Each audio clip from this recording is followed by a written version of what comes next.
കുവൈറ്റിലെ വിഷമദ്യ ദുരന്തത്തിൽ കൂടുതൽ വിവരങ്ങൾ ഇപ്പോൾ വരുന്നുണ്ട്. മദ്യം കഴിച്ചുണ്ടായ ദുരന്തത്തിൽ മരണമടഞ്ഞ 13 ഇന്ത്യക്കാരിൽ 6 പേരും മലയാളികളെന്നാണ് റിപ്പോർട്ട്.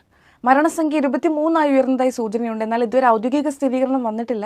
കണ്ണൂർ ഇരിണാവ് സ്വദേശി സച്ചിനാണ് മരിച്ച മലയാളികളിൽ ഒരാൾ. കുവൈത്തിൽ കഴിഞ്ഞ 6 വർഷമായി ഹോട്ടൽ മേഖലയിൽ ജോലി ചെയ്തു വരികയായിരുന്നു സച്ചിൻ. ശനിയാഴ്ചയാണ് മൃതദേഹം നാട്ടിലെത്തിക്കുക. കുവൈത്ത് ആരോഗ്യ മന്ത്രാലയം സ്ഥിരീകരിച്ചതുപോലെ 13 ഇന്ത്യക്കാർ ഇതിനകം മരിച്ചു.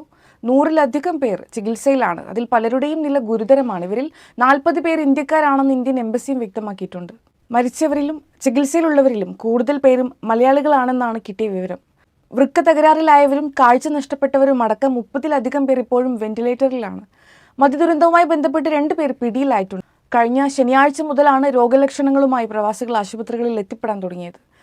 ചികിത്സയിൽ കഴിയുന്നവർക്കുള്ള ആരോഗ്യ പരിചരണം ശക്തമാക്കാൻ കുവൈത്ത് ആരോഗ്യ മന്ത്രാലയത്തോടൊപ്പം ചേർന്ന് പ്രവർത്തിക്കുകയാണ് എംബസി. ദുരന്തബാധിതരുടെ കുടുംബങ്ങൾക്ക് ബന്ധപ്പെടുന്നതിനായി ഇന്ത്യൻ എംബസി ഹെൽപ്പ് ലൈൻ ആരംഭിച്ചിട്ടുണ്ട്.